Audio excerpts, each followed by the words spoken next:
Rain fell in sheets, turning the narrow cobblestone streets into slick rivers of reflected neon.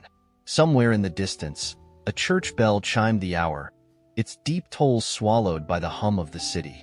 Esther tightened her grip on the strange, boxy contraption she carried. A device she didn't understand, but one she knew was vital. She slipped into an alley, the sharp scent of ozone mingling with the familiar tang of wet asphalt. Behind her, the sound of boots splashing through puddles grew louder. They were getting closer. Her heart hammered as she scanned the alley for an escape route, but the walls loomed high and smooth, their surfaces marred only by streaks of graffiti that seemed to writhe under the faint light. "Nowhere to run, Birdie," a gruff voice taunted. Esther spun around, pressing her back against the wall. A man stepped forward, his face obscured by the brim of a dripping hat. Behind him, two more figures emerged from the shadows, their silhouettes sharp against the distant glow of a street lamp. "Hand it over," the leader said, holding out a gloved hand. "You don't even know what you've got there." "That makes two of us," Esther shot back, her voice trembling despite her attempt at bravado. The man chuckled, a low, unpleasant sound. "You've got spirit. I'll give you that. But we both know this doesn't end well for you." Esther's fingers tightened around the device. It was heavier than it looked, its smooth metal surface thrumming faintly with an energy that seemed almost alive. She had no idea why her neighbor, the reclusive and perpetually paranoid Mr. Calloway, had entrusted her with it moments before collapsing in his doorway, clutching his chest. His last words had been a garbled whisper, "Keep it safe. They can't have it." The leader took a step closer, his men fanning out behind him. Esther's gaze darted to the end of the alley, where a flickering sign cast uneven light on a heavy iron grate. It wasn't much, but it was better than nothing. With a deep breath, she bolted toward the grate, cradling the device against her chest. Shouts erupted behind her, followed by the thunder of pursuit. Her boots slipped on the slick stones, and for a moment, she thought she'd fall. But she managed to catch herself, lunging forward and reaching the grate. She threw herself into it, shoulder first, and the rusty metal gave way with a groan. She tumbled into darkness, the cold, damp air swallowing her whole. The device flared briefly in her hands, its soft glow illuminating the tunnel for a heartbeat before fading. She scrambled to her feet and ran, the echo of her steps swallowed by the labyrinthine passages. Above her, faint voices barked orders. The men weren't giving up. The tunnel sloped downward, the air growing colder and heavier. Esther's lungs burned, but she didn't stop until the passage widened into a cavernous chamber. Here, the walls were lined with jagged crystals that pulsed with faint, otherworldly light. In the center of the room stood a figure cloaked in shadow, their presence radiating a quiet, commanding power.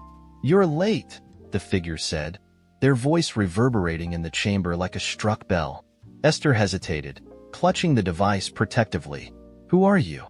The figure stepped into the light, revealing a woman with sharp, angular features and eyes that glowed faintly silver.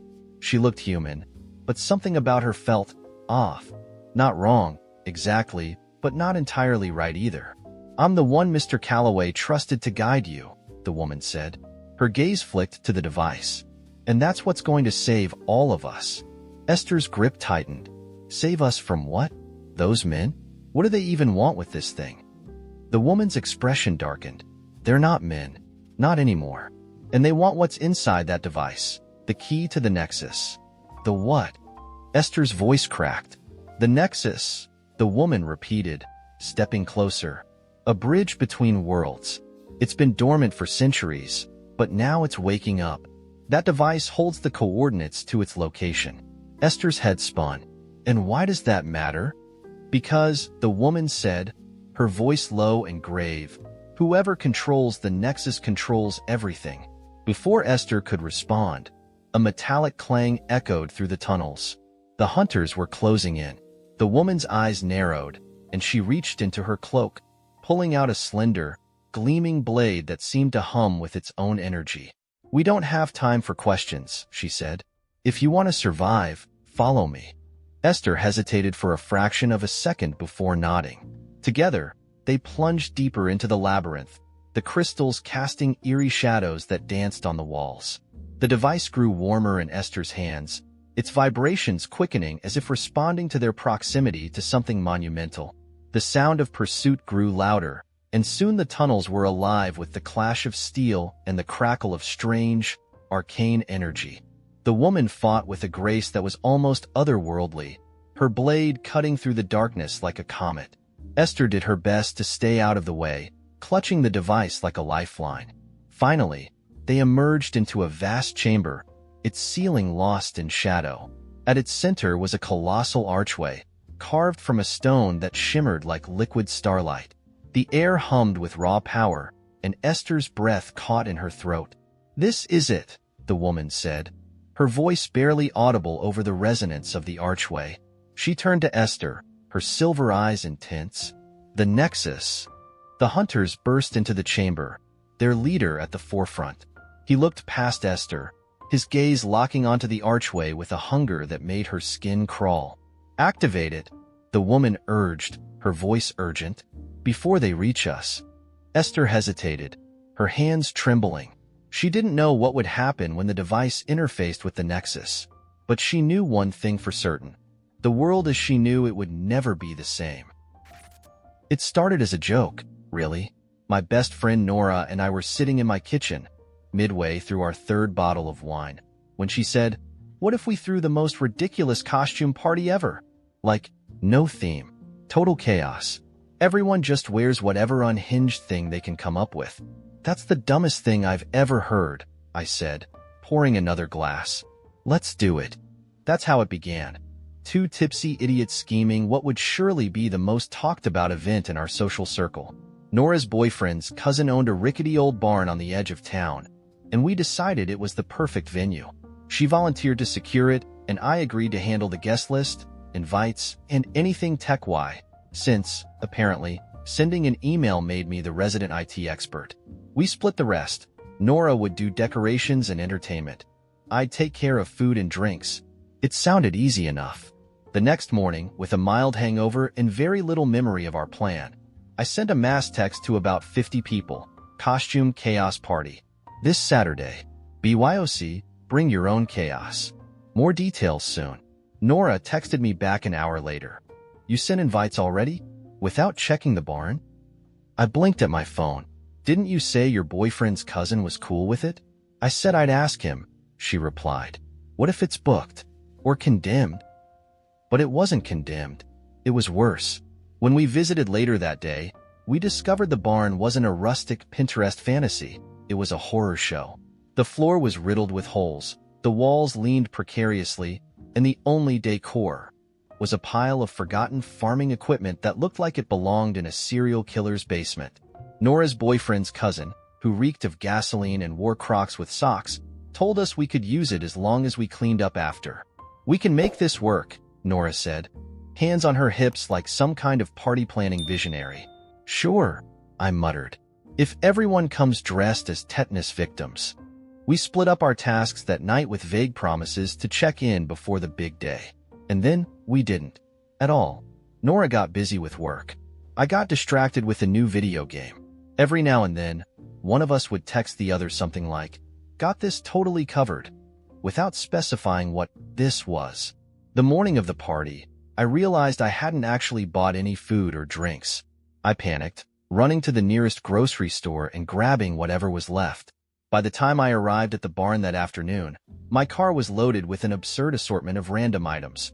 A frozen lasagna, 2 party-sized bags of generic brand chips, and a suspiciously cheap box of wine that might as well have been labeled red liquid. Nora was already there, hanging up a single strand of fairy lights and looking more frazzled than I'd ever seen her. "Where are the decorations?" I asked, staring at the sad little strand. She gestured helplessly to a plastic skeleton sitting on a bale of hay. "I found it in my mom's garage." "That's it?" I asked, horrified. "What about music?" Her face fell. "I thought you were bringing that." "Me?" I exclaimed. "I didn't even know we needed music. Did you at least clean the barn?" "Define clean," she said, avoiding eye contact. I looked around. The pile of rusty farming tools was still there, and the whole place smelled faintly of manure. A family of raccoons stared at us from the rafters, looking like they had a stronger grasp on event planning than we did. By the time guests started arriving, we were barely holding it together. Nora had draped some fake cobwebs over the barn door in a desperate attempt to distract people from the smell, while I poured the suspicious wine into mismatched cups I'd found in my trunk. At first, the chaos felt intentional. Guests arrived in the most absurd costumes I'd ever seen. A man dressed as a giant slice of pizza, a woman in a full shark suit, someone who'd inexplicably wrapped themselves in aluminum foil. People laughed, took selfies with the skeleton, and pretended not to notice the barn leaning ominously to the left. But then things started unraveling.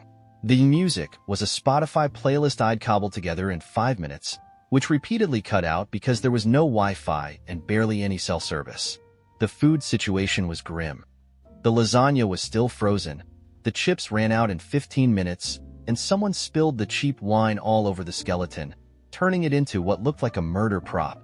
To make matters worse, the raccoons decided to make an appearance, descending from the rafters like tiny, furry demons. People screamed. Someone tried to chase them out with a broom, but the raccoons, emboldened by years of barn dominance, fought back. It was chaos, actual chaos. Nora and I stood in the corner, watching the disaster unfold. "This is your fault?" she hissed at me. "My fault?" I said, incredulous. "I handled food and drinks. You didn't even clean the barn." "I didn't clean the barn because I was busy with decorations, which you clearly didn't appreciate," she snapped. "Decorations? You brought one skeleton and some cobwebs. You didn't even think about music," she shot back. As we bickered, the barn door swung open, and everyone turned to see a man dressed as a giant chicken standing in the doorway. "This the costume party?" he asked, looking around at the chaos. "Cool vibe." For a brief, delusional moment, I thought maybe we'd pulled it off. But then one of the raccoons grabbed a half-eaten bag of chips and scampered into the crowd, sending everyone into another round of shrieks. By the end of the night, the barn was trashed. Most of the guests had left, and Nora and I were too angry to even speak to each other. We sat in silence, surrounded by empty cups, raccoon paw prints, and the sad remains of the skeleton. Finally, I broke the silence. "Well," I said, "at least it was memorable." She glared at me. "Yeah, for being a complete disaster. So now I have to ask, AITA?" It all started with a scratch-off lottery ticket. Not mine, Danny's. My little brother had slipped it into my Christmas stocking as a joke because he knows I hate gambling. "It's like flushing money down the toilet," I'd always say. But there it was, wedged between a candy cane and a bath bomb. I scratched it off absent-mindedly while we sat around sipping coffee that morning. $500. I'd won $500. Danny's jaw dropped when I showed him. "Holy crap, you actually won!" he exclaimed, laughing like it was the best thing that had ever happened to him. "You owe me, like, half of that since I bought the ticket." I laughed too, thinking he was joking, but the next day, he texted me, "Hey, don't forget about splitting the prize. I mean, technically, you wouldn't even have it without me." At first, I thought, fine, fair point. I'll give him $250. But then, as the hours passed, the sheer audacity of it started to bug me. He didn't even know it was a winner when he gave it to me. It was a gift, right? People don't give presents expecting a cutback. I didn't respond to the text. Instead, I did what I always do when I feel unsure. I started rationalizing. Danny's a full-grown adult with a decent job. He has no kids, no major expenses. Meanwhile, I'm juggling grad school loans, part-time teaching, and trying to save for a car that doesn't sound like a dying goat every time I hit the brakes. That $500 felt like a lifeline. And honestly, Danny would have blown his share on something stupid like sneakers or concert tickets. If anyone deserved the money, it was me. I didn't bring it up when we saw each other at Mom's New Year's dinner. He didn't either, but I could tell he was waiting for me to mention it. He'd occasionally glance my way, eyebrows raised, like he expected me to pull out an envelope of cash. But I didn't, and eventually, he started making passive-aggressive comments. I mean, I guess some people just don't understand how to honor agreements, he said at one point, while he poked at his mashed potatoes. What's that supposed to mean? I shot back, knowing full well what he meant. He shrugged. Nothing. Just that when I give someone something nice, I don't expect to get ghosted when I ask for fairness. Mom looked back and forth between us, confused. Are you two fighting about something? Danny leaned back, his arms crossed. Ask her. I wasn't about to let him pull me into a full-on family feud, so I changed the subject. But on the way home, my phone buzzed again. It was Danny, sending a long rant about how ungrateful I was and how I'd taken advantage of his generosity. The thing is, I don't see it that way. The ticket was a gift. Gifting isn't conditional, otherwise, it's just a loan in disguise. And anyway, I earned that money by scratching off every single square. If I hadn't been there, that winning ticket would have gone in the trash. Why should I feel guilty about keeping what's rightfully mine? I ignored his messages for a couple of days, but he didn't let up. He started posting cryptic Instagram stories, things like, crazy how greed changes people, and lesson learned. Not everyone values family. It was irritating, but also a little funny because Danny has the subtlety of a sledgehammer. Then came the twist. Danny didn't stop with the guilt tripping. He went to Mom. She called me, her voice thick with disappointment, and said, "Sweetheart, why are you being so hard on your brother? It's only fair to share." Mom, it was a gift. I protested. He didn't even know it was a winner when he gave it to me. Are you seriously saying I have to pay him for something he gave to me for free? I just think, she said carefully, that keeping all of it might be a little selfish. He was generous to include it in your stocking in the first place. My head nearly exploded. Danny had somehow spun this into a morality tale where I was the villain, hoarding my ill-gotten gains like some kind of lottery Scrooge. I decided to take drastic measures. I went online and bought myself the one thing I'd been too broke to afford for months: noise-canceling headphones. They cost almost exactly $500. When they arrived, I snapped a picture of the box and sent it to Danny with the caption, "Thanks for the Christmas gift. Finally treated myself to something nice." His reply came within seconds. "You're unbelievable. Hope it was worth it." Honestly, it was. I'm not about to let Danny's misplaced entitlement ruin my moment of financial freedom. Sure, he gave me the ticket, but once he handed it over, it stopped being his. That's how gifts work. Am I wrong to think he's being a sore loser about this? Should I have just given him half to keep the peace? Or does he need to learn that not every act of generosity comes with a reward? AITA? It was one of those days where everything felt like a background hum. Nothing sharp, nothing loud, just monotony on repeat. Then, I saw it. On my cousin Elena's bookshelf, tucked between novels she probably never read and decorative trinkets she definitely bought at Target, was the jar. I'd never noticed it before, but it stood out this time. A small glass jar, filled with a vibrant, almost hypnotic swirl of blue liquid. It wasn't water, not exactly. It shimmered when the light hit it, like there was something alive inside. "What's that?" I asked, pointing at it. "Oh, that," she said with a shrug. "It's stupid. Just a memory jar my grandma made before she passed. Supposedly holds, like, family memories or something." She rolled her eyes, like she couldn't believe she was related to someone who'd come up with such a thing.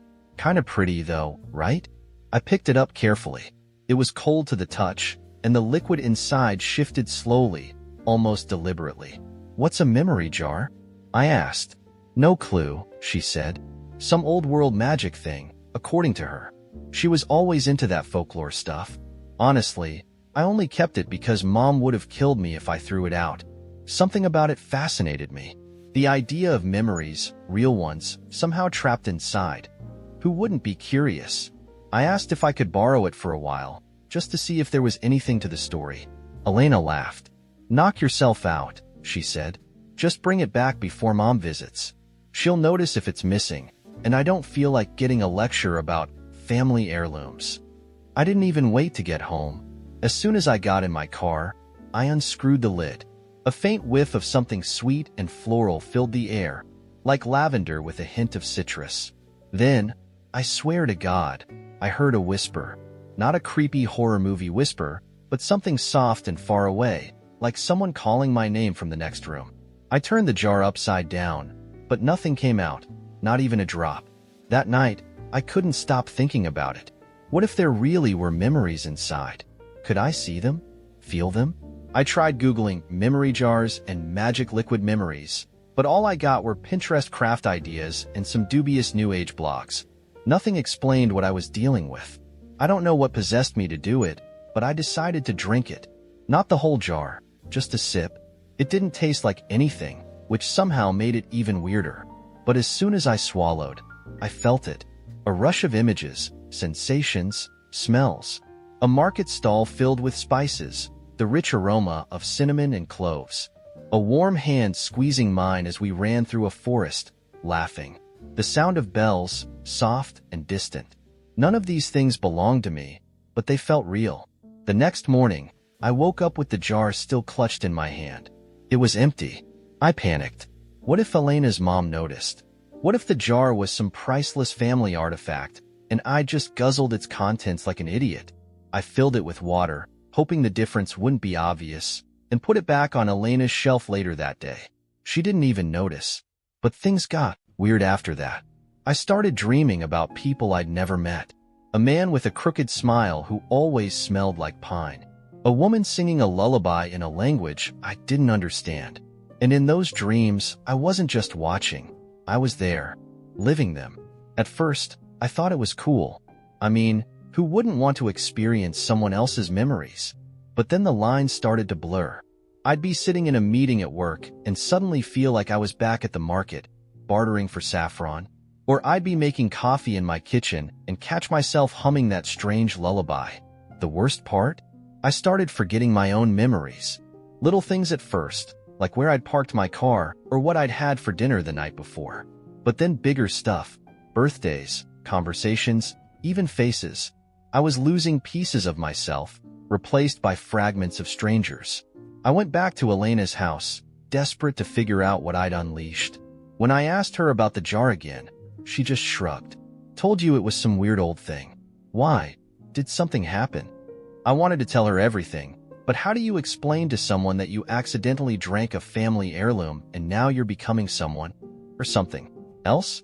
Instead, I just nodded at the jar on her shelf. Has anyone else ever opened it? She frowned. No. Why? I couldn't bring myself to confess. Instead, I left and drove straight to the cemetery where our grandmother was buried. I stood there, staring at her grave, feeling like a thief. Whatever magic the jar had held, it wasn't mine to take. Now, weeks later, I'm writing this because I'm scared. The dreams haven't stopped. I barely recognize myself in the mirror anymore, and I can't remember my best friend's name without looking it up in my phone. I think I stole something much bigger than I realized, and I don't know how to give it back. AITA? I never thought a chalk line could destroy my life. When my roommate, Nate, suggested splitting the garage, it seemed reasonable. The space was tight, barely enough for his vintage motorcycle and my clutter of tools, camping gear, and the half-finished projects I'd always planned to finish someday. We'd moved into the house 6 months ago and had been doing the roommate thing pretty well, splitting groceries, taking turns with the trash. The garage division was just one more adult compromise. We'll each get half, Nate said, dragging his hand through his shaggy hair. You keep your stuff on the right. I'll take the left. He even measured it out, stretching a tape measure across the floor before snapping a neon pink chalk line down the center. See, he said with a grin. Peace and harmony. At first, it worked. Nate meticulously parked his bike on his side, lining up his tools and spare parts in military precision. My side was less tidy, but that's just how I am. My chaos made sense to me. But things shifted after the rain barrel incident. It was a Saturday morning, and I'd found an old rain barrel on sale at the flea market. I brought it home, intending to turn it into a DIY compost bin. The problem was that my side of the garage was already full, so I slid it over the chalk line just a smidge, figuring Nate wouldn't notice. He noticed. That evening, when I went to grab my rain barrel, it was gone. I found it neatly placed on my lawn. A sticky note slapped on top that read, "Stay in your lane." Really? I said when Nate came out of the house, beer in hand. "It's just a rain barrel. And it's on my side," he replied, leaning against the doorframe. "Boundaries, man." From then on, the garage became a Cold War. One night, I accidentally knocked over his socket wrench set while searching for my hammer. When I came back the next morning, he taped a sign to the wall that read, "No trespassing." The letters were bold, aggressive, and underlined 3 times. So, I retaliated. I built a wooden shelf that hung slightly over the chalk line, not touching the floor, but clearly encroaching on his airspace. When Nate saw it, he didn't say anything, but later I noticed his motorcycle parked an inch past the line, its front tire defiantly angled into my territory. And then came the gnome. One night, I was scrolling through an online auction and found it. A 2-foot-tall garden gnome with a grotesque grin, its face painted in bright, clashing colors. It was ugly, ridiculous, and perfect. I bought it on impulse, not knowing exactly why, but when it arrived, inspiration struck. I placed the gnome squarely on the chalk line, its beady little eyes staring into Nate's side. The next morning, the gnome was back on my side, its expression somehow smugger than before. "Funny," I said to Nate over breakfast. "I thought so too," he replied, not looking up from his cereal. The gnome war escalated. Each night, we'd move it a little further into each other's territory, finding increasingly absurd ways to position it. Perched on a shelf, wedged between his motorcycle tires, peeking out from behind my rain barrel. Once, I found it dangling from the ceiling by a string, as though Nate had rigged it into a makeshift surveillance device. Things took a darker turn when I found tire tracks on my side of the garage. "Nate," I said, confronting him in the kitchen, "did you move your bike across the line?" He didn't even deny it. "Your junk keeps spilling over. Figured I'd borrow a little space." "Borrow? You're practically annexing my side. Maybe if you cleaned up once in a while, I wouldn't have to." That's when I knew we were past the point of talking. I spent an entire weekend organizing my side of the garage, not because I wanted to, but because I needed to prove a point. When I was done, I installed a laser pointer at the chalk line, rigged to beep obnoxiously if anyone crossed it.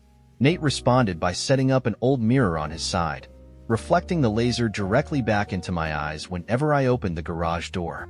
The battle lines blurred further when I noticed something horrifying. Nate had drawn a second chalk line. This one zigzagged into my side like a lightning bolt, carving out little pockets he claimed as shared zones. I wasn't going to let that stand. So, late one night, I sneaked into the garage and adjusted his motorcycle. Nothing major, just moved it an inch backward, onto his precious pink line. A symbolic act of defiance. But Nate wasn't just symbolic.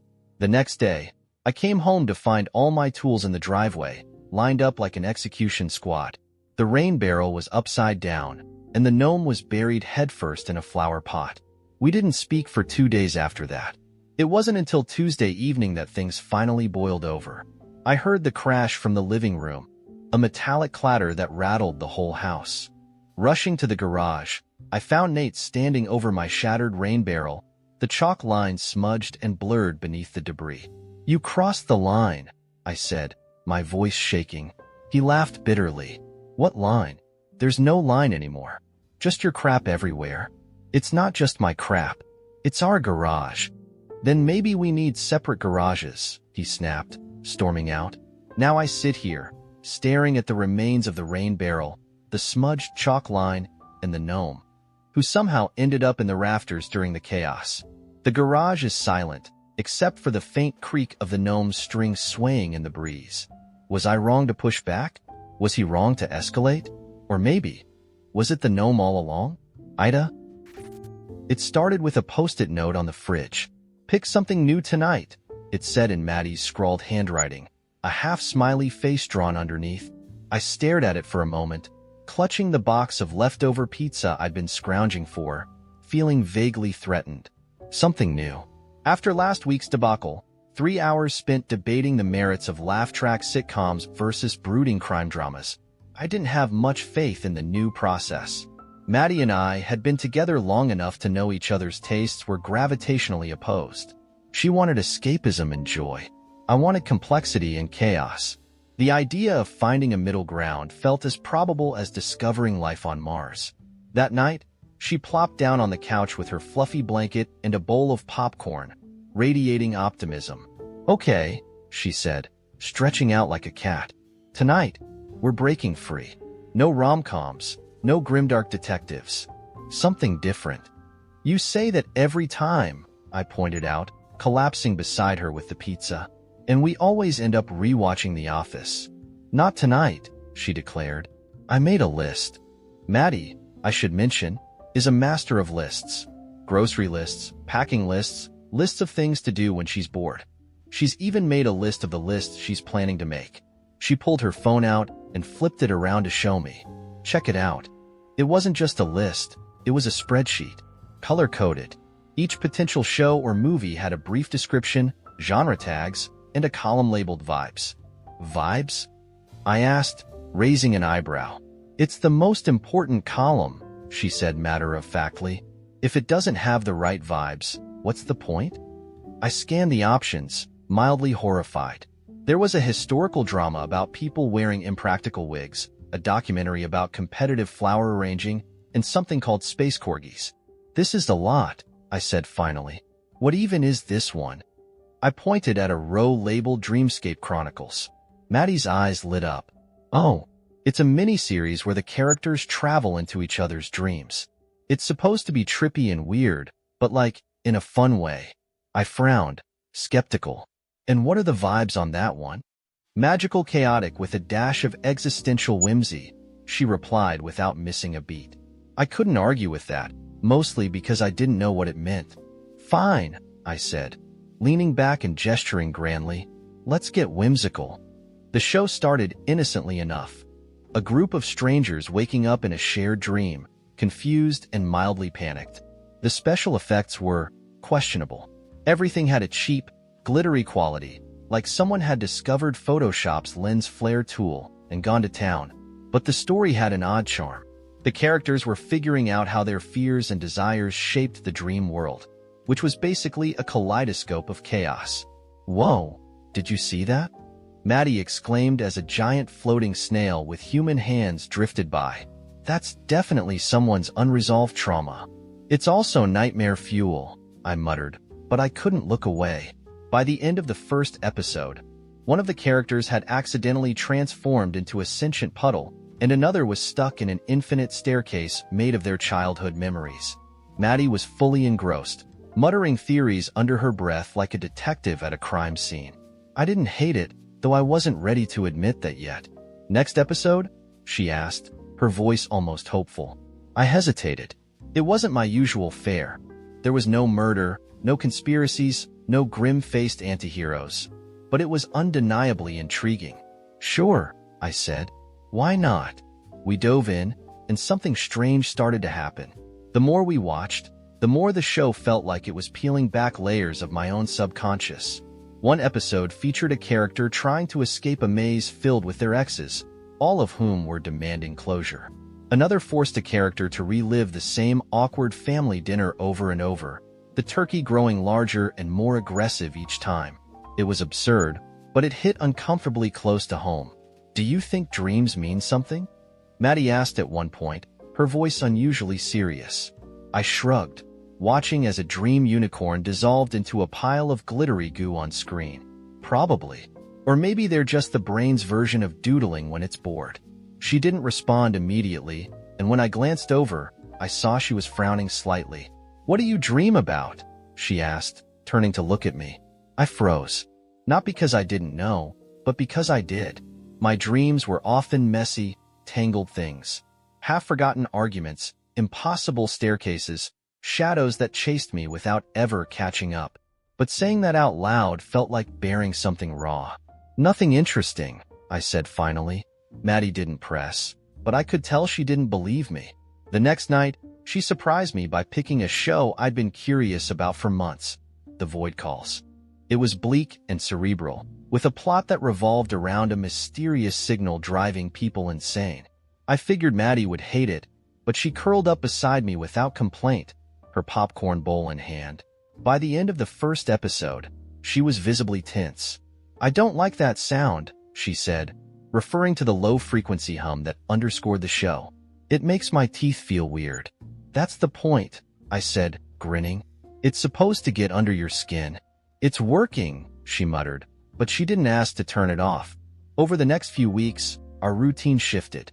We alternated between shows, diving into genres we'd never explored before. Maddie got hooked on a surreal mystery about time loops, while I found myself oddly charmed by a whimsical series about a talking cat trying to open a bookstore. Somewhere along the way, our preferences stopped feeling like battle lines. Instead, they became doorways, ways to step into each other's worlds, even if those worlds were full of glittery snails or existential dread. One night, after finishing an especially strange episode of Dreamscape Chronicles, Maddie turned to me and said, "You know, I had a dream about you last night." "Yeah?" I asked, curious. "You were stuck in this endless hallway, but every door you opened just led to another version of our living room. You kept saying you were looking for something, but you didn't know what it was." I didn't know how to respond to that. Part of me wanted to laugh it off, but another part felt oddly exposed. "Did I ever find it?" I asked finally. She shook her head. "No, but I think you were close." I didn't sleep much that night, and when I did, I dreamed of a glittering snail leading me down an infinite staircase. So now I'm wondering, AITA for making us watch that weird show? Or did it actually change something between us? My best friend Nate wasn't the kind of guy to ask for help. He was the stoic, I can handle this on my own type. Always had been, always would be. But when his dog, Buster, passed away a month ago, it was like someone had flipped a switch in him. He stopped coming to trivia nights, stopped texting back, stopped being Nate. The thing about Nate was, Buster wasn't just his dog. That mutt was his co-pilot, his therapist, his shadow. They'd been inseparable since college, when Nate found him as a scrappy stray hanging around a pizza joint. Losing Buster wasn't just losing a pet. It was losing the only constant in Nate's life. I knew he was grieving, but Nate being Nate, he refused to talk about it. So, I figured, if he wouldn't let me help him through it the normal way, I'd have to get creative. And creative I got. Nate had always loved puzzles, especially the elaborate scavenger hunt-style games I used to make for his birthdays. I decided I'd make him one, something to get him out of the house and remind him that life could still surprise him. But this wouldn't just be a random hunt for candy or gift cards. This one was for something meaningful. At the end of the hunt, Nate would find a rescue dog waiting for him, a scruffy little terrier mix I'd already picked out. She looked enough like Buster to remind him of the good times, but different enough to feel like a fresh start. Her name was Daisy. I spent weeks putting the hunt together. The clues were tailored to Nate's life, inside jokes, references to our shared childhood, and little nods to places he loved. The first clue was hidden at our old high school football field, taped under the bleachers where we used to hang out. From there, the trail led him to a diner where he and I used to split the world's greasiest onion rings, then to the comic book shop where he spent half his teenage years arguing about Batman lore. Each clue came with a riddle, a small challenge, or a memory to unlock the next location. The final stop was the animal shelter. I'd arranged for Daisy to be there with a big red bow on her collar, ready to meet Nate.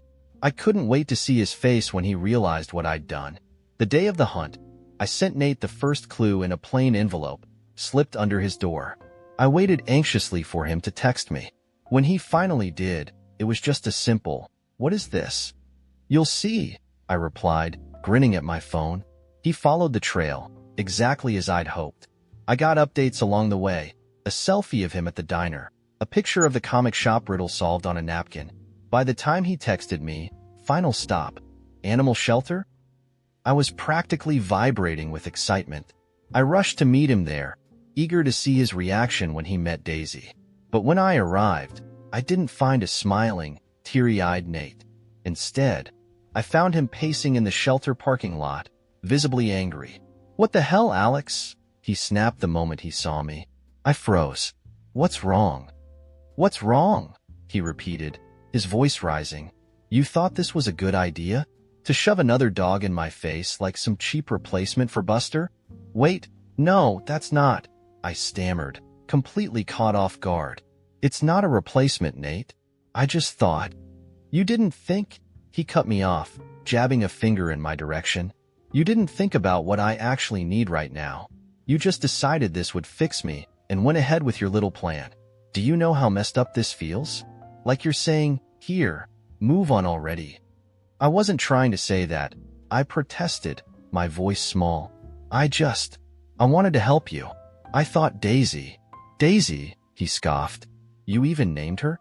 "Jesus, Alex." His words hit me like a gut punch. I tried to explain myself, but Nate wasn't in the mood to hear it. He stormed off, leaving me standing there in the shelter parking lot. The red bow I'd brought for Daisy crumpled in my hand. I ended up going inside to apologize to the staff and make sure Daisy still had a place to stay. They assured me she'd find a home soon, but it didn't make me feel any better. Now, a week later, Nate still isn't answering my texts. I've gone over that night 100 times in my head, and I'm still not sure where I went wrong. I thought I was doing something thoughtful, something that would make him feel loved and supported. But instead, I just made things worse. I wanted to remind him that life could be good again, that there were new memories waiting for him. But maybe I rushed it. Maybe I was wrong to think he was ready for something new. I don't know. Was I out of line? AITA? The stars above me blinked like curious eyes as I dug into the soft earth. It wasn't the first time I'd buried something under the old oak tree at the edge of the field, but this time felt different. The shovel weighed heavier in my hands, the rhythm of metal biting into soil both comforting and ominous. At my feet lay the box, wrapped in black cloth and bound with twine, its contents humming faintly like a live wire. I didn't need to open it to remember what was inside. Years ago, when I was a child, my grandmother had given me the box on her deathbed. "Only for when you need it," she'd whispered, her gnarled fingers clutching mine with surprising strength. She'd passed before I could ask what that meant. The box sat in my closet for decades, untouched but always present, like a secret waiting to be discovered. I unearthed it 2 weeks ago while clearing out my childhood home. At first, I thought it was empty. The weight of the years had hollowed it. But when I lifted the lid, a cold wind blew through the room, though the windows were shut tight. Inside was a collection of objects that made no sense together. A tarnished silver key, a feather stained with ink, a cracked compass, and a piece of paper folded so many times it felt like silk. The paper had a single sentence scrawled across it in a handwriting I didn't recognize. "To save what is lost, you must give what you cannot." That's when the dreams began. Every night, the same vision played out in my mind. A woman standing on the edge of a cliff, her face obscured by shadows. She held the box in her hands, her voice echoing across the chasm. "You'll know what to do," she'd say, before stepping into the void. I'd wake up gasping, the taste of salt in my mouth as if I'd been the one falling. Tonight, I decided to follow the pull I couldn't explain. It led me here, under the old oak tree, where the air smelled of rain and something else, something metallic and sharp, like the charge before a storm. The box thrummed louder as I lowered it into the hole I'd dug, its vibrations traveling up my arms and into my chest. "Is this what you want?" I whispered, half to myself, half to whatever force had brought me here. The wind answered, picking up suddenly and swirling around me. The branches of the oak groaned, their leaves hissing like whispers. My hands trembled as I covered the box with dirt, packing it down until the ground looked undisturbed, as if nothing had ever been buried there. But something had changed. The air grew heavier, thicker, pressing against my skin like an invisible tide.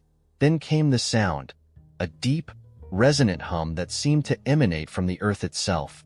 It grew louder, reverberating through my bones, until I thought I might collapse. And then, silence. The world held its breath. The first sign of life came from the tree. Its bark, weathered and cracked with age, began to shift, the grooves widening and deepening into shapes that looked like runes. A light emerged from the base of the trunk, faint at first but growing stronger, spilling out in golden tendrils that danced across the ground. From the light stepped a figure. Not the woman from my dreams, but something other. They were neither man nor woman, their features fluid and shifting, like the surface of a calm lake disturbed by ripples. Their eyes were the only constant, twin orbs of pale fire that seemed to see through me. "You've called," they said, their voice a symphony of overlapping tones. I don't know why, I admitted, my voice small against the enormity of what stood before me. I needed to. The figure tilted their head, as if considering my words. What is it you seek? I don't know, I repeated, though it wasn't entirely true. Deep down, I knew exactly what I wanted. To undo the years of loss and regret that weighed on me like a second skin. To find my brother, who disappeared on a summer day when we were both too young to understand the finality of things. To heal the rift between myself and my mother, who never forgave me for being the one who came back. The figure extended a hand, palm up. The box demanded a price. Are you willing to pay it? What is the price? I asked, my throat tight. The thing you cannot give. I thought of my life, every choice that had led me here. What had I ever held so dear that I couldn't part with it? My family? I'd already lost them. My memories? They haunted me like ghosts. The only thing left was my name, I said, the realization hitting me like a punch to the gut. You want my name? The figure nodded. A name is more than a word. It is your anchor, your tether to the world. Without it, you will drift. Are you prepared for that? I hesitated, the weight of the decision pressing down on me. But then I thought of my brother, his laughter ringing in my ears like an echo from a forgotten time. If giving up my name meant I could find him, to undo even a fraction of the pain that had defined my life, then it was worth it. I'm ready, I said, though my voice trembled. The figure reached out, their hand passing through my chest like mist. I felt a pull, sharp and sudden, as though something vital was being ripped from me. When they withdrew, I staggered, the world spinning around me. It is done, they said, their voice softer now, almost kind. Go. What was lost will find you. Before I could ask what they meant, the light faded, and they were gone. The tree stood silent once more, its bark smooth and unmarked. I walked away from the field, the night air biting at my skin. My head felt strangely empty, like I'd forgotten something important but couldn't quite grasp what. When I reached my house, there was a figure sitting on my porch. He looked up as I approached, his face familiar in a way that made my heart ache. Is it really you? I whispered. The boy smiled, his eyes filled with tears. I've been waiting for you. It all started when my cousin Maya invited me to her ceremonial opening. That's what she called it, like she was launching a spacecraft or something.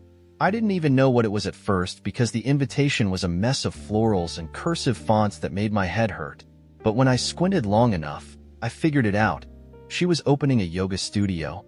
A yoga studio. I actually laughed when I read it. Not because it was funny, but because it was so Maya. She'd always been a little too into her Zen lifestyle, spouting stuff about chakras and energy fields while I tried not to roll my eyes. So yeah, she was finally monetizing her hobby. Good for her, I guess. The invitation came with a little note in her handwriting. This means the world to me. Hope you can be there. She'd even included a little cartoon drawing of herself doing tree pose, or whatever. I pinned it to the fridge because I knew my mom would ask about it, but I didn't RSVP.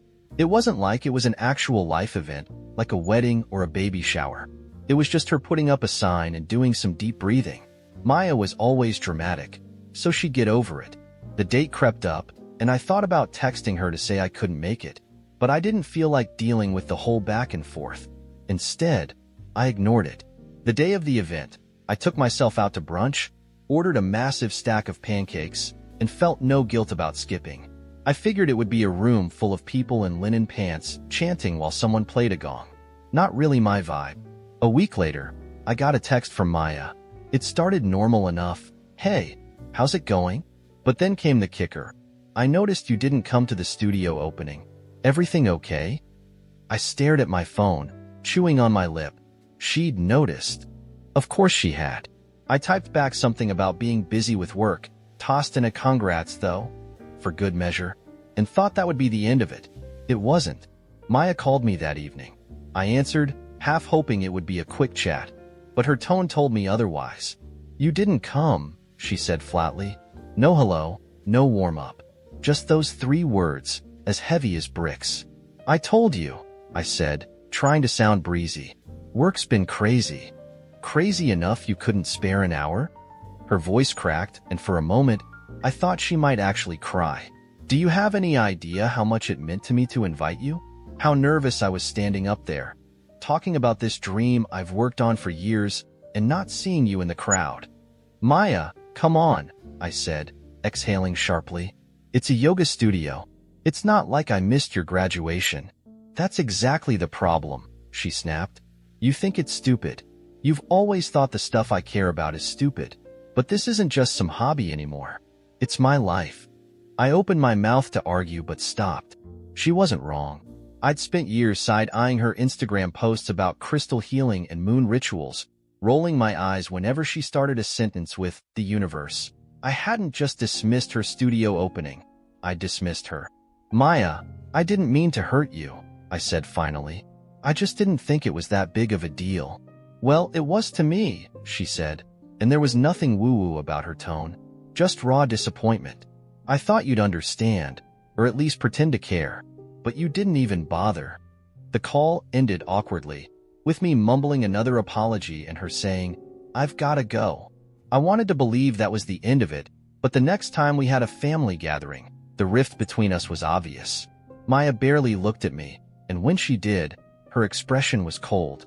Even my mom noticed, pulling me aside to ask, What's going on with you and Maya? I told her it was nothing, but it didn't feel like nothing. The guilt was gnawing at me. I kept replaying that phone call, her voice trembling as she talked about how much it hurt not to see me there. I'd convinced myself it wouldn't matter if I didn't show up, but I was wrong. It had mattered. To her, it had mattered a lot. I want to fix it, but I don't know how. Part of me wonders if it's too late. If skipping that one day was enough to fracture something between us permanently. I thought I was just skipping a small, unimportant event. But now I'm realizing it was never about the yoga studio. It was about showing her I cared. And I didn't. AITA? The morning had a peculiar weight to it, as if the universe had pressed snooze one too many times and was now scrambling to get the day started. I was late again. My car coughed to life like it was annoyed at being woken up, and the road ahead stretched out like a giant conveyor belt, shuffling all of us toward our small, daily destinies. Commuting was usually a solitary ritual, the kind where your mind drifts into strange places while your body performs the mundane. But today, something felt off. Not the kind of off you can pinpoint, but the kind that lingers at the edge of your awareness, waiting for its moment. I merged onto the highway, already bracing for the circus that was morning traffic. The rhythm of stop-and-go driving had a way of lulling you into submission, but I wasn't in the mood for surrender. My coffee thermos rattled in the cup holder as I weaved through the lanes with practiced impatience. That's when it happened. A car in the right lane caught my attention. It wasn't its color or make, just another bland SUV in a sea of bland SUVs. But the way it moved, it wasn't reckless, exactly, but purposeful, like it had a mission. As I approached, the SUV shifted lanes, cutting in front of me with a move so precise it felt premeditated. I slammed on the brakes, the frustration rising before I even had time to think. My hand shot up to honk, but something stopped me. I glanced at the driver's side window, ready to unleash a withering glare. And there she was, my wife. Her face was alive with mischief, the kind of smile that made you feel like you were in on a secret, even if you didn't know what it was yet. She waved, exaggerated and gleeful, her whole body seeming to vibrate with amusement. I froze, caught in a whirlpool of emotions. Confusion, surprise, and the faintest tug of annoyance. What was she doing here? We worked in opposite directions. I'd even heard her car leave before mine this morning. Yet here she was, maneuvering her SUV like a puppeteer controlling the strings of fate. Before I could react, she sped up, darting into the lane ahead of me and slowing down just enough to force me behind her. I could almost hear her laughter through the layers of glass and engine noise. My irritation bubbled over. Was this a game to her? Traffic wasn't a playground. As I tried to pass her, she blocked me again, weaving slightly to prevent any escape. For a moment, it was a battle of wills. But then something extraordinary happened. My annoyance cracked, and a small, reluctant grin crept onto my face. She wasn't just driving. She was orchestrating a performance, an impromptu theater of the absurd in the middle of rush hour. Finally, I found an opening and shot into the left lane, overtaking her with a triumphant honk. She honked back, a playful, two-note melody, before disappearing into the tangle of cars behind me. The rest of my commute felt lighter, the world a little less serious. When I got to work, my phone buzzed. It was a message from her. "You're impossible to get a smile out of before 9 a.m., but I think I won. Coffee on me tonight?" I stared at the screen, the memory of her antics replaying in my mind like a favorite scene from a movie. That evening, we laughed about it over coffee. The tension of the morning dissolved into shared joy. It was a small thing, really, a bit of silliness on a gray highway, but it stayed with me. For a moment, she had turned the monotony of the commute into something magical, and for that, I couldn't help but be grateful. I've always thought of myself as pretty level-headed, generous, too. But when you wake up one morning to find your prized guitar, your grandfather's guitar, mind you, listed for sale on Facebook Marketplace, all bets are off. The guitar, a gorgeous 1963 Gibson Hummingbird, was the only real piece of family history I had. My granddad played it in dive bars, serenaded my grandma with it, and swore it was his lucky charm. He passed it down to me when I turned 16, and while I didn't become the next Clapton, I loved it with everything I had. For years, it sat in my apartment, perched proudly in the corner of my living room like a museum piece. Enter Nick, my roommate. I met Nick through a mutual friend when I needed someone to split rent after my last roommate bailed. Nick was, well, a character. Big ideas, big charisma, and the kind of energy that made people overlook the fact that he was a disaster at follow-through. He had about 1 million schemes going at once, reselling sneakers, making beats, flipping rare vinyl, and he swore one of them would hit big. In the meantime, he worked a part-time gig delivering pizzas and borrowed from everyone like he was running a Kickstarter for his life. Despite his flaws, Nick was good company. He had this way of making every mundane moment feel like an adventure. He'd even sit on the couch with me sometimes, plucking at my guitar and singing horribly out-of-tune songs just to make me laugh. I should have seen the red flags, though. He borrowed money constantly. Just $20 here, 50 there, with promises of paying me back as soon as this new thing pops off. Spoiler, nothing ever popped off. A few months ago, I came home to find Nick pacing the apartment like a caged animal. His face was flushed, and he was ranting about some guy named Travis who'd totally screwed him on a sneaker deal. Apparently, Nick was out $2,000 and needed cash fast. I told him, gently, that I wasn't a bank. He nodded like he understood, but I could tell he was already plotting his next move.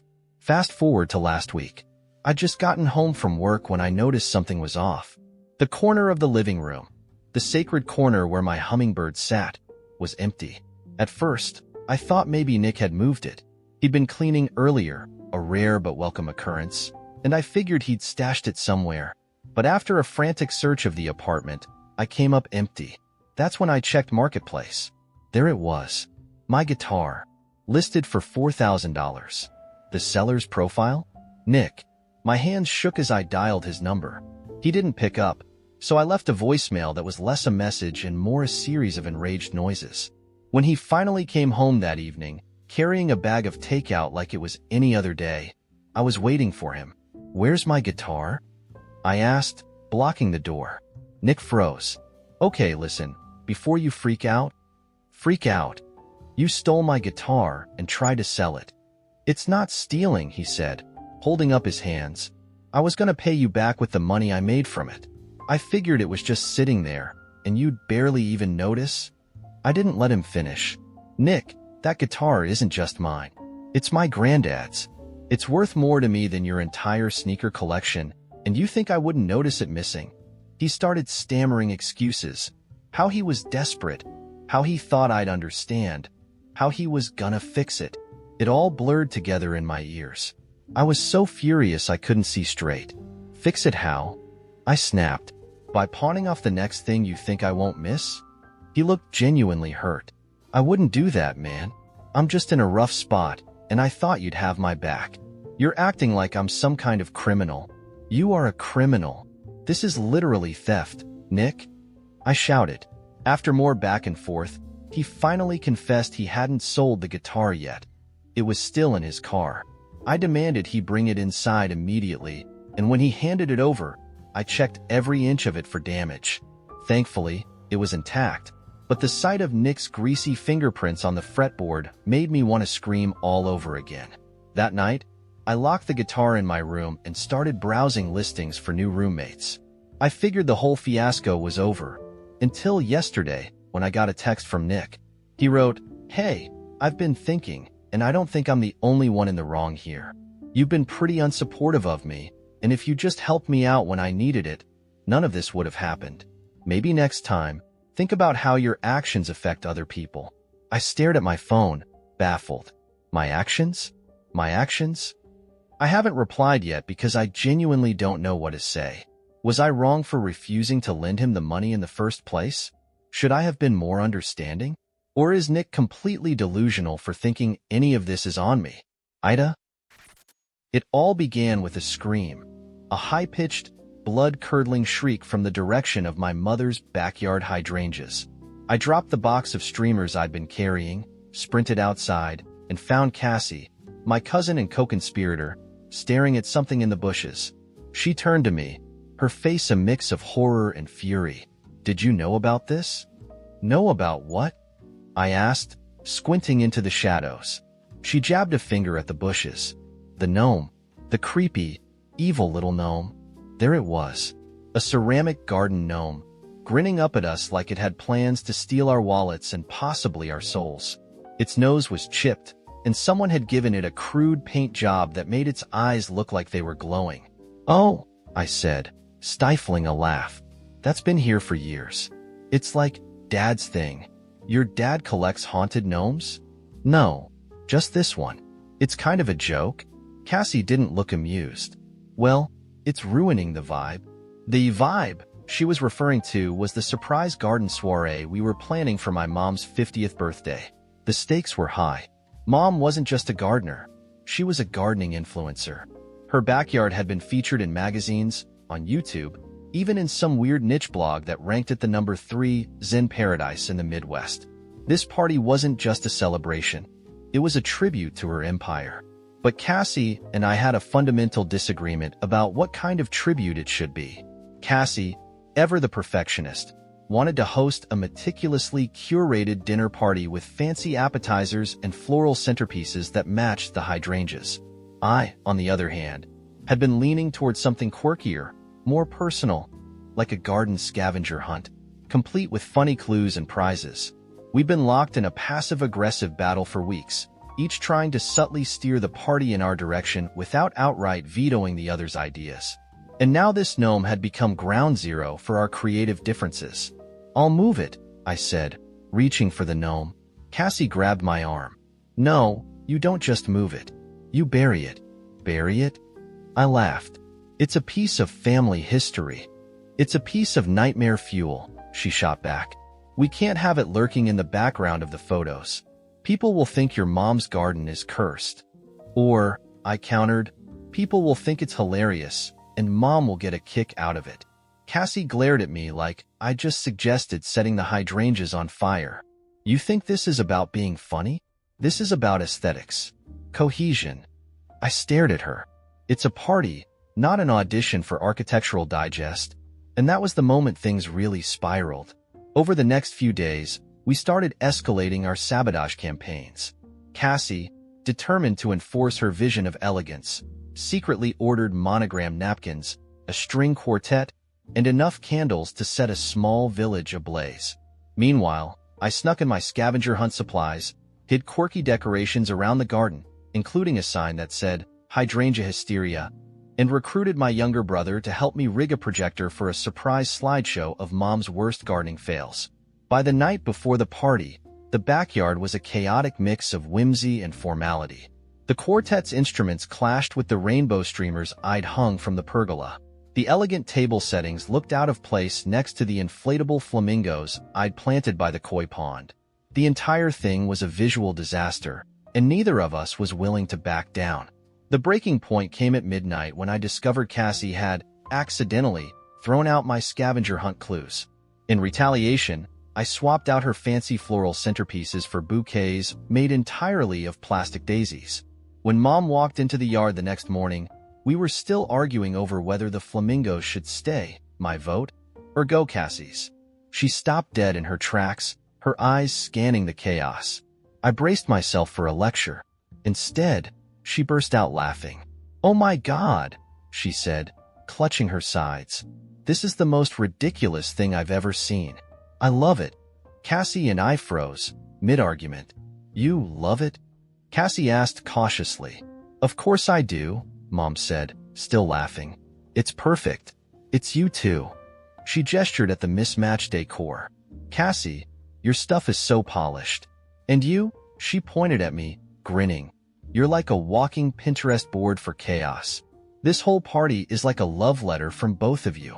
Cassie and I exchanged a look, the tension evaporating in an instant. Maybe Mom was right.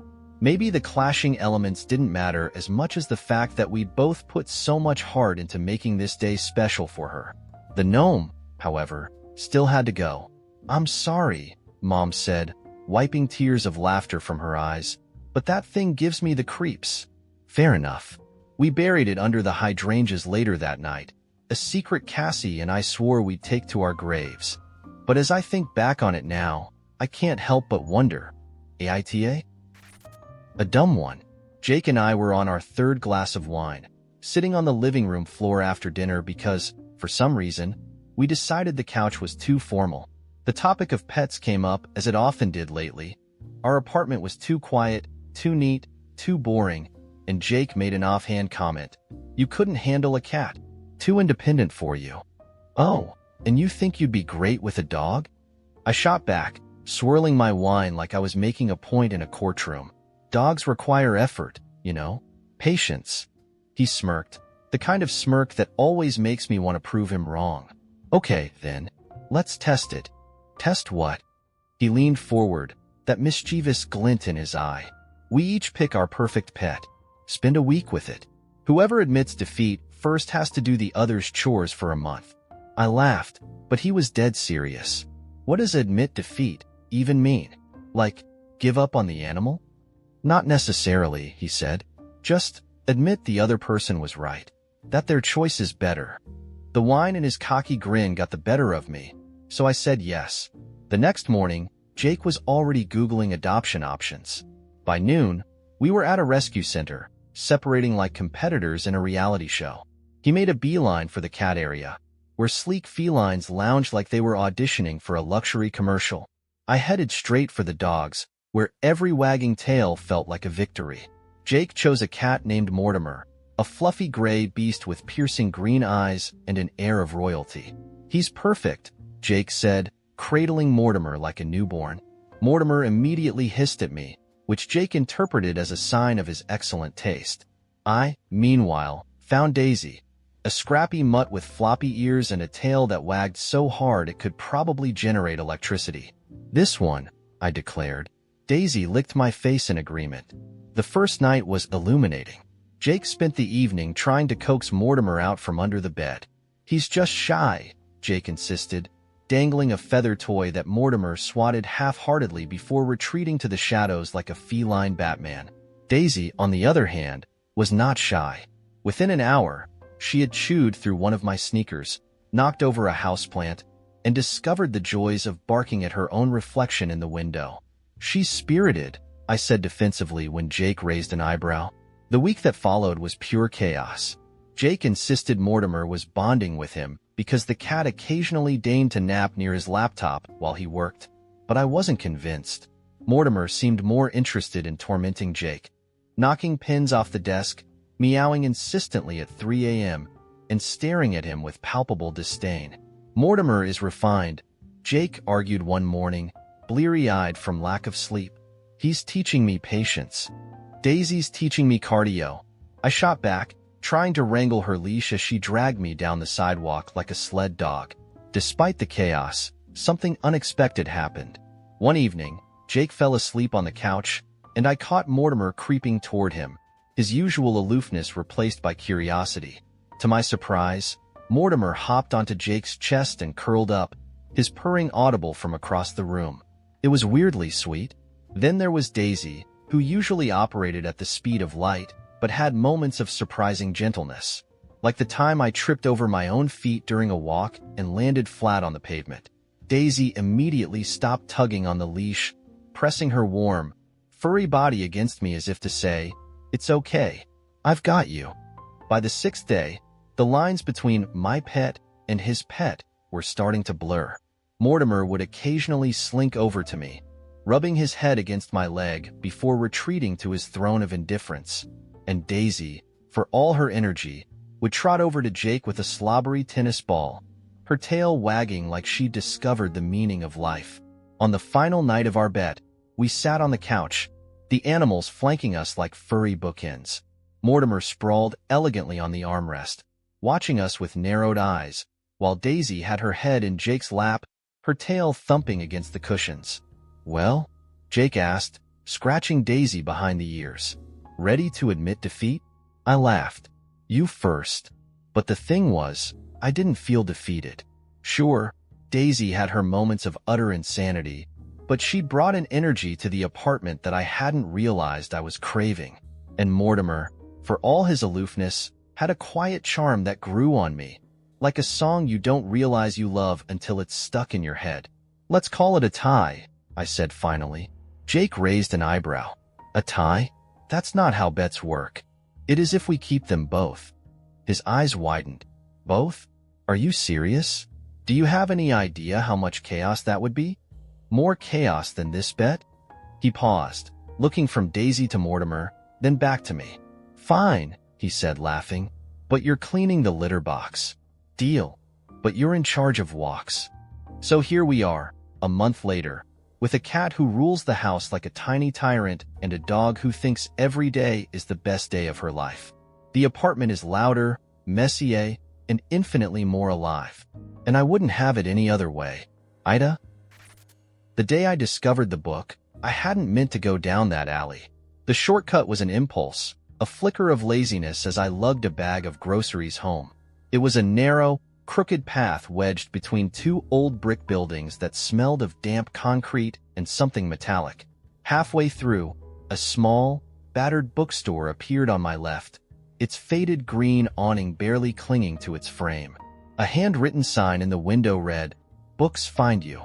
I almost kept walking, but something about that phrase stopped me. Books find me? I pushed the door open, a bell above jingling softly. Inside, the air was thick with the smell of old paper and forgotten stories. Shelves towered haphazardly, creating a labyrinth of titles. Dust motes danced in shafts of pale sunlight streaming through high windows. Behind a cluttered counter sat a man with wild, unkempt hair, scribbling furiously in a notebook. He didn't look up. "Can I help you?" I ventured. He paused, mid-scribble, and raised his eyes, which seemed impossibly ancient. "You're not here for me. You're here for the book." Sure. I guess." He smirked, nodded toward the back of the store. "It'll find you." The cryptic response made me want to roll my eyes, but I wandered deeper into the maze. The shelves grew narrower, the air cooler. I turned a corner and stopped. On a lone pedestal stood a book, bound in black leather, its cover blank except for a faint embossed symbol I didn't recognize. I approached cautiously, drawn by a pull I couldn't explain. When I touched it, the leather was warm under my fingertips, as though it had been waiting for me. I opened it, expecting the crackle of old pages, but what I saw made my breath hitch. The first page had my name. Not just my name, but my handwriting. A list of things I'd done earlier that day: groceries, the shortcut, the bookstore. My head spun, and I flipped to the next page. More writing, describing the exact moment I picked up the book. The ink was still drying. "What the?" I muttered, clutching the book tightly. The man appeared beside me, as if conjured. "Careful," he said. "The book only writes what's true." "It's writing about me," I exclaimed, shoving it toward him. He didn't flinch. "That's because it's your book." "I don't understand. Is this a joke?" "It doesn't joke," he said gravely, "and it doesn't lie." Before I could ask another question, he was gone, leaving me alone with the unsettling object. Against my better judgment, I took it home. That night, I couldn't sleep. The book sat on my kitchen table like a ticking bomb. Curiosity finally won, and I opened it again. Flipping ahead, I found pages and pages of blank parchment. My life, it seemed, hadn't been written yet. But as I held the book, words began to appear.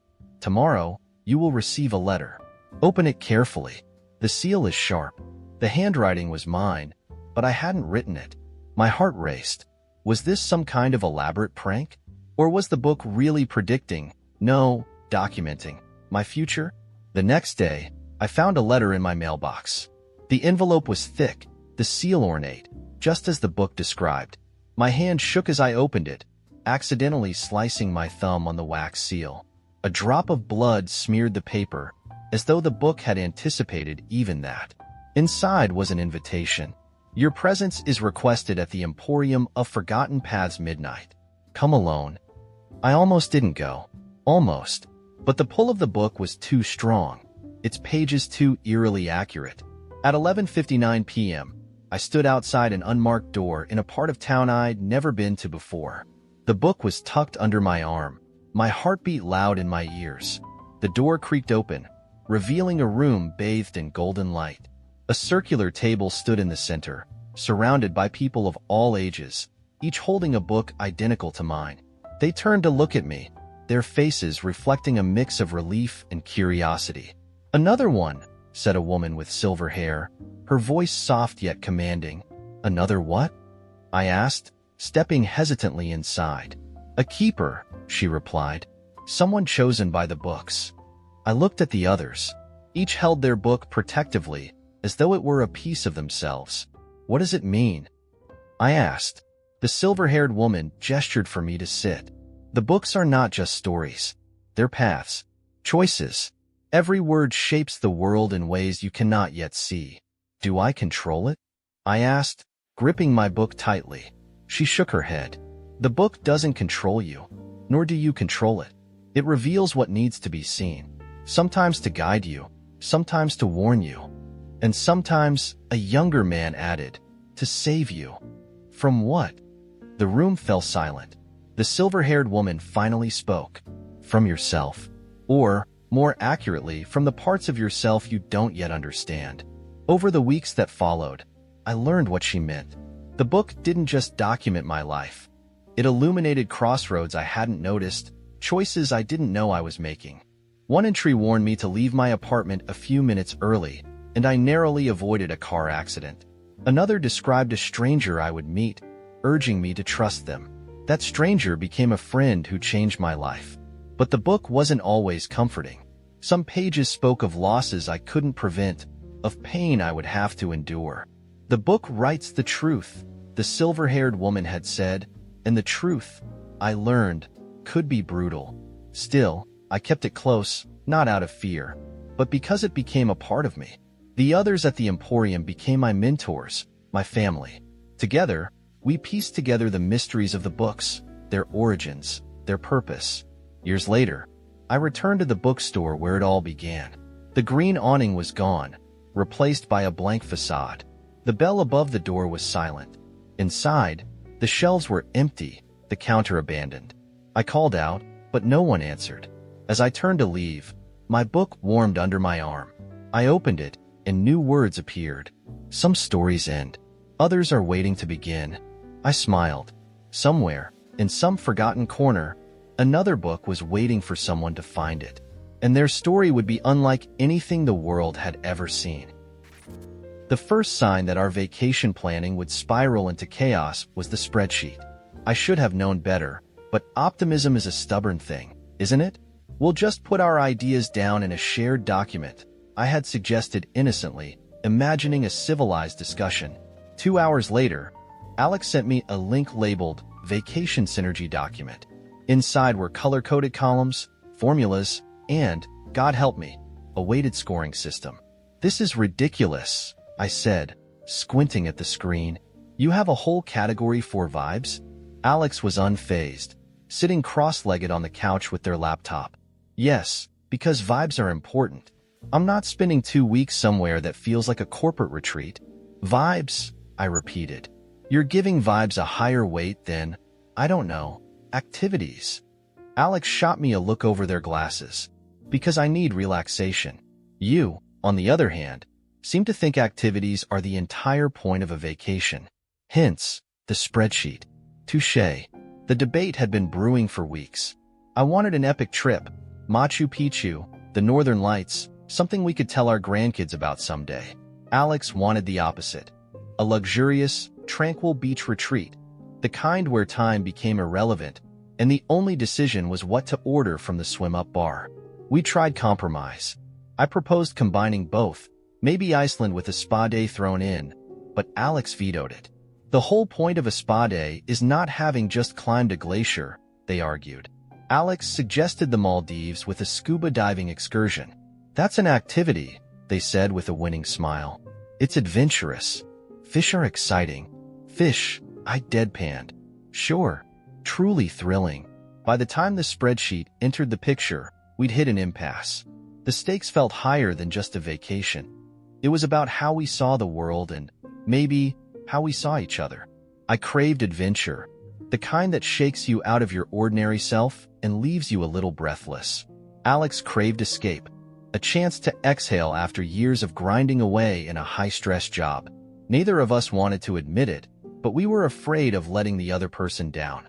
I stared at the spreadsheet again, an idea forming in the back of my mind. Okay, I said slowly, what if we try something unconventional? Alex arched an eyebrow. Unconventional how? Let's let AI decide. They blinked. You want a robot to plan our vacation? No, I want us to plan it based on whatever weird random thing the internet spits out. Like, if I type weird vacation ideas into a search bar, and the first thing that comes up is a goat-herding retreat, we commit to it.